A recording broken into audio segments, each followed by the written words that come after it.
नमस्ते विद्यार्थी मित्रों, आपका ये डीबी स्पीक्स चैनल पर आपका हार्दिक मैं स्वागत करती हूँ। आप में से किसी ने कमेंट बॉक्स में ये लिखा था कि आपको चैप्टर नंबर 14 मोर ना इंडा उसको समझने में ज़्यादा इंटरेस्ट है, तो मैं इसीलिए आपके सामने हाजिर हुई हूँ। बीच में थोड़ा समय हमारा ऐसा निकल गया, ये लॉकडाउन वगैरह की वजह से कुछ ज़्यादा एजुकेशनल वीडियोस नहीं आए हमारे। तो आज ये वीडियो आपके लिए मैं यहाँ पर आपसे शेयर कर रही हूँ, तो आप देखिए उसे। अगर आपको अच्छा लगे तो लाइक कीजिए, सब्सक्राइब कीजिए हमारे चैनल को। अगर आपको इसमें कुछ अच्छा नहीं भी लगे तो आप कमेंट बॉक्स में हमें ज़रूर लिखिएगा। आप और भी ऐसे कैसे वीडियो या आपको और भी कुछ गुजराती में जो समझना है, जो नहीं समझ में आता, तो आप पूछ सकते हैं। एजुकेशन वीडियो के लिए आप हमें कमेंट बॉक्स में लिख सकते हैं। तो हम शुरू करते हैं हमारा चैप्टर 14 मोर ना इंडा। मोर ना इंडा ये टाइटल उसी में से लिया गया है, जैसे गुजराती भाषा में एक कहावत है कि मोर ना इंडा चितरवा ना पड़े। मतलब माता पिता के जो भी संस्कार होते हैं वो बच्चे में ऑटोमेटिकली आते हैं, उसके लिए कोई एफर्ट नहीं डालने पड़ते। तो यहाँ पर उसी के ऊपर एक वार्ता है। वार्ता के स्टोरी के राइटर है ईश्वर पेटलीकर। उनकी मान्यता नाम की एक टूकी वार्ता का जो संग्रह है उसी में से इसको लिया गया है। जब हम कोई भी स्टोरी पढ़ते हैं या कोई भी वार्ता होती है तो उसमें उसी समय का चित्रण भी होता है। हमें सिर्फ वार्ता को नहीं पढ़ना है, हमें उस समय को भी जानना होता है। यहाँ पर भी इस टूकी वार्ता में भी वही है। तो ये उस समय की बात है जब रेलवे लाइन इतनी बिछी हुई नहीं थी जितनी आज है। मुंबई से खंभात आने के लिए बीच में आणंद जो बड़ा स्टेशन है वहाँ पर उतरना पड़ता था, वहाँ से खंभात जाना पड़ता था। वो काट मतलब गाड़ा मार्गे जिसको हम कहते हैं। तो बात यह है कि किलाचंद सेठ की बेटी कबू वो मुंबई से अपने मायके आ रही थी, अपने ससुराल से अपने मायके आ रही थी। उसके अच्छे दिन जा रहे थे, मतलब वो प्रेग्नेंट थी और अपने मायके में आ रही थी। तो जब वो आ रही थी तो उसके साथ उसी के नेटिव में रहने वाली उसकी जो सहेली थी की वो भी उसके साथ आती है कि एक साथीदार होता है तो रास्ते में अच्छा रहता है। वैसे वो भी उसके साथ आती है। उसको लेने के लिए किलाचंद सेठ ने 2 गाड़ी मतलब गाड़ीवान जो बुलक कार्ट लेकर उनको दोनों को भेजा था। एक का नाम था दलभाई और दूसरे का नाम वजय सिंह। दोनों ही खंभात के बड़े ही विख्यात गाड़ी थे, मतलब बड़े ही फेमस थे, दोनों बड़े ही बहादुर थे। उनके होते हुए कोई किसी बात की चिंता नहीं थी। तो किस बात की चिंता की बात कर रहे हैं यहाँ पर? तो उस समय में इस तरह से रात को सफ़र करने वाले गाड़ीवान को लूटा जाता था। उस समय की बात है इसके अंदर। उनके साथ है उनका मुनीम, माणिक मुनीम जिसका नाम है, वो भी उनके साथ होता है। अब कबू जब मुंबई से आणंद आती है तो अपने साथ बहुत सारा सामान लेके आई है और बहुत सारे गहने पहने हुए हैं, यानी बहुत ही सुखी घर से हैं वो। इसे वो दिखावा उसके पहनावे में दिखता है। माणिक मुनीम जो है वो तो एक तो है वणिक, मतलब इसलिए उनका दिमाग भी इसी तरह से थोड़ा सोचता है। वो सोचते हैं कि इतना सारा पहनावा उसने पहना, इतने सारे गहने पहने हैं, इतने सारे, गुजराती में उसको जणस बोलते हैं, जणस या ऐसा। तो उसको जोखम भी कहते हैं। जोखम का मतलब जिससे आपको जोखम हो, जिससे आपको डरना पड़े, ऐसी चीज़। तो उसको जोखम पहन के क्यों इतना चलना, उनके मन में ये बात है। और लेकिन 2 गाड़ीवान जो दोनों हैं वो जोखम लेने के लिए तैयार है। उनको ऐसा कोई प्रॉब्लम नहीं है, क्योंकि उनको रखा ही इसके लिए गया है, उनको भेजा ही इसलिए गया है कि कबू को सुरक्षित लाया जाए। तो माणिक मुनीम कबू से कहते हैं कि बहन, इतने सारे गहने पहनने की क्या ज़रूरत है, आप उसको रख दीजिए अंदर, इसको देखकर ही किसी के मन में द्वेष उत्पन्न हो सकता है, किसी के मन में लालच आ सकती है और उसकी वजह से वो हम खतरे में पड़ जाएंगे उसकी वजह से। लेकिन कबू का जो लॉजिक है, आप सुनिए, उस समय की बात है उसमें, वो कहती है अगर ससुराल से मैं मायके इतना सारा पहन के नहीं जाऊंगी तो लोग क्या सोचेंगे। ये पहना है तो लोग सोचेंगे कि वो बेटी अपने ससुराल में बहुत सुखी है। तो बात उस समय की है, इसीलिए ऐसा लगता है आपको। लेकिन आज क्या, अगर सादगी में रहने वाले लोगों को क्या हमें इसलिए कि वो दुखी है। तो यहाँ पर उसके मन की बात वही है, तो उसे वो रखना नहीं चाहती है, वो पहन कर ही जाना चाहती है। और दलभाई और वजय संघ तो कहते हैं कि हमारे होते हुए अगर बेटी के गहने उतरवाने पड़े तो हमें हमारी इज्जत चली जाएगी, हमारा क्या नाम, हमारा क्या काम। वो ऐसा सोचते हैं, इसलिए वो भी मना करते हैं ऐसा कुछ करने से। अब माणिक मुनिम है, उसके मन में तो डर बैठ गया है उसको देख कर ही। तो रास्ते में जब पेटला चला जाता है, उसके बाद एक गांव आता है। वहाँ वो तब तक शाम ढल चुकी होती है, अब रात का समय निकालना है, तो उनको डर दुगना हो जाता है। वो कहते हैं मैं किसी वड़ाविया को ढूंढ के आता हूँ। वड़ाविया मतलब वो इंसान होता है कि जो आपको सुरक्षित अपने घर तक पहुँचाए। तो वड़ावियों को ढूंढने की बात जब वो करते हैं तो दलभाई और वजय संघ को बहुत गुस्सा आता है, लेकिन वो कुछ बोलते नहीं हैं। उनके मन में होता है ये क्या इंसान है, उसको क्या समझाए, हम है फिर भी उसको क्यों ज़रूरत लगती है। लेकिन वो सेठ का मुनीम है, इसलिए उसके सामने कुछ कहते नहीं हैं उसे। और मुनीम चला जाता है ढूंढने के लिए। गांव में जाता तो पता चलता है कि एक इंसान है, उसका नाम है महीजी बारैया। वो वड़ाविया का काम करता है। तो उसका घर पूछते पूछते वहाँ पहुँच जाते हैं।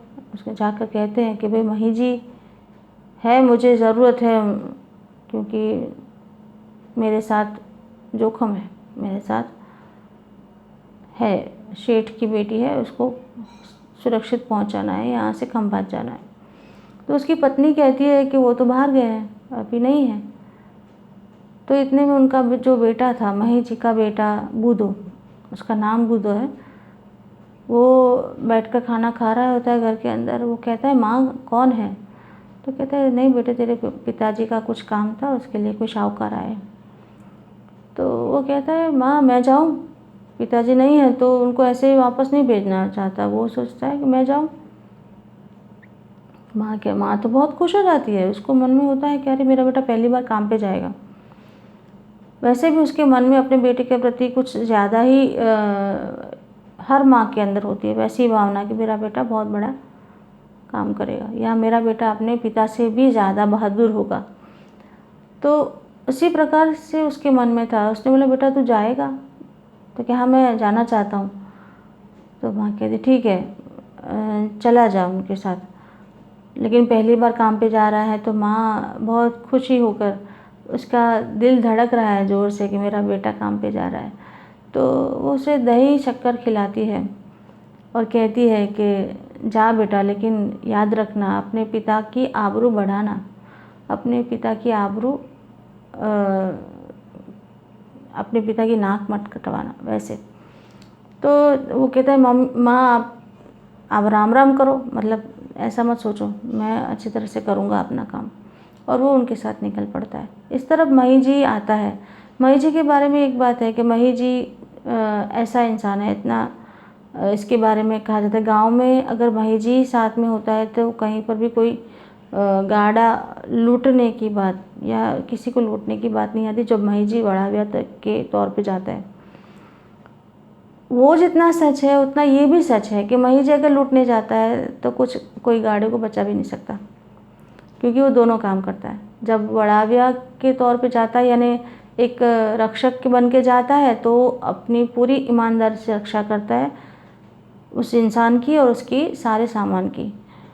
लेकिन जब वो लूटने के लिए निकलता है तो किसी पर रहम या दया भी नहीं करता है, वो भी प्रामाणिकता से वही काम करता है। तो महीजी जब घर आता है तो उसकी बीवी से पूछता है बूदो कहाँ है, वो दिखाई नहीं देता। तो माँ बहुत खुश होकर बोलती है देखो मैंने कहा था ना आपसे, मेरा बेटा आपसे कहीं आगे जाएगा। मैंने उसे वो काम पर गया है आपकी जगह पर। तो पिता सोचने लगते हैं अभी तो 20 साल का है, छोटा है, अभी मैंने उसे पूरी ट्रेनिंग नहीं दी है, अभी तो थोड़ा बहुत वो तलवार चलाना सीखा है, थोड़ा तीर कामठा सीखा है, मैंने अभी तक अपने धंधे में उसको पूरी तरह से नहीं डाला है। अगर ऐसा ना हो कि वो मेरा नाम खराब हो जाए, क्योंकि मेरे नाम से लोग आते हैं यहाँ पर काम लेके। तो दूसरा ये भी था कि उसकी माँ बहुत कहती थी कि मेरा बेटा तो बहुत आपसे भी बड़ा है। वैसे हर माँ को होता है मन में कि पिता से मेरा बेटा बड़ा है, उससे भी बड़ा है, बहुत आगे जाएगा, उससे भी बहुत ज़्यादा अच्छा होगा। हर माँ के हृदय में यही होता है कि बाप से बेटा सवाया ही बनेगा। वैसे तो वो कहता है कि वो तो ठीक है, अब जब वो उसको परखना पड़ेगा, उसको मन में सोचता है, बीड़ी पीता है, उसके धुएं के साथ साथ उसकी सोच बहुत डीप सोच में चला जाता है। वो सोचता है कि नहीं ऐसे नहीं होता है, इसको मुझे परखना तो पड़ेगा। तो जब इतना बड़ा लुटारू घर में है और इतना बड़ा क्या कहते हैं उसको, रक्षक भी घर में है, तो वो जाता है, सोचता है और निकल पड़ता है। तो उसकी पत्नी पूछती है आप कहाँ जा रहे हो? तो कि मैं आ रहा हूँ, देखने जा रहा हूँ वैसे। और वो जाता है और देखता है कि 2 कार्ट जा रहे हैं, यानी 2 गाड़ा है, एक में पूरा सामान भरा हुआ है, दूसरे में कबू उसकी सहेली की और माणिक मुनिम है। एक को दलभय चला रहा था, एक को अजय सिंह, महेश जी को नहीं पता था ये। और वो जा रहा है और जब गाड़ा मार्ग बहुत छोटा होता है गांव से निकलने वाला, तो सिर्फ गाड़ा वहाँ पर चलता है, बाकी सारे वो उसके पास खेतों में वो बुधा चल रहा था। तो दूसरी तरफ से जाकर मही जी हाँक देते हैं, मतलब ज़ोर से चिल्ला के कहते हैं कि रुक जाओ। तो बुधा सचेत हो जाता है और कहता है जो भी हो चले जाए, ये मही जी का जो बेटा है वो इसका रक्षक है। वो तो जानते हो ना, जब मही जी का नाम पड़ता है तो कोई लूटने के लिए नहीं आता, जानते हो ना। मही जी के घर का छोटा बच्चा भी हो तो कोई लूटने नहीं आता उसका जो काट है उसको। तो मही जी कहता है वो जो भी हो, अभी तो रुक जाओ। अब वो बूढ़ो है, अपने पिता की आवाज़ को पहचान जाता है, तो वो डरता नहीं है, वो रुकता भी नहीं है। वो कहता है कि तू बाप छे तो भले रहो, ये शब्द यूज़ करता है। तू बाप छे तो भले रहो, पर अहीं तो मतलब यहाँ तो मैं इन लोगों की रक्षा करने के लिए आया हूँ, तो मेरे इस काम के बीच में जो भी आएगा मैं उस रिलेशन को नहीं देखूँगा। वैसे कहने का ये मतलब था। तो मही जी तो वो अच्छा लगता है, लेकिन फिर भी वो और परीक्षा करना चाहता है, तो वो उसकी बात नहीं मानते और जाके एक कार्ड को पकड़ लेते हैं, रोक लेते हैं, उसको पकड़ के खड़ा कर देते हैं। तो तुरंत बुधा आता है और कहता है कि छोड़ दो। वो कहता नहीं छोड़ूंगा। तो अपने कमर में जो तलवार थी वो निकालता है और उसके हाथ पर मार देता है। तलवार के घाव से मही जी के हाथ से खून बहने लगता है और वो ज़ोर से हंसने लगता है और कहता है कि मुझे गर्व है तुम पर। और ये सुनकर बुधा भी थोड़ा रिलैक्स हो जाता है। और दल भाई बोलते हैं कि पहले बाद में सारी बातें करना, पहले अपने घाव पे पट्टी लगाओ। तो वो कहते हैं कौन है दल भाई? तो कि हाँ, तो पीछे के गाड़े में वो वजय सिंह ही होंगे। तो कि हाँ, अरे ये 2 शेर है तो फिर ज़रूरत कहाँ है किसी की रक्षा करने के लिए, किसी और की। तो क्या करे, ये मुनीम जी है वो ढूंढने के लिए आए थे। तो क्या मुनीम कहीं बाहर से आए, क्या मुंबई से आए? उनको पता नहीं है खंभात की 2 गाड़ी, मतलब दल भाई और वजय सिंह 2 शेर जैसे हैं, उनके काट को कोई नहीं लूट सकता। लेकिन कुछ नहीं बताता। वो तीनों बैठ के थोड़ी देर के लिए बीड़ी पीते हैं, साथ में बैठ के गप्पे हाँकते हैं और फिर आगे का रास्ता तय करने के लिए ये लोग तैयार होते हैं। और मही जी अपने बेटे बुधा को लेके जाते, कहते हैं अच्छा हुआ मैं आया, तो ये तो तुझे ऐसे ही फेरा फोगट ही था, इन 2 शेरों के साथ रक्षा करने के लिए तुझे जाने की ज़रूरत है। यहाँ पर एक शब्द यूज़ किया है कि बे शेर साथे ની રક્ષા કરવા માટે દીપડાએ જવાની જરૂર નથી। मतलब शेर बड़ा होता है तो ये कहते हैं ये इतने बहादुर है तो उनके काट की रक्षा करने के लिए तुझे जाने की ज़रूरत ही नहीं थी, तो चल।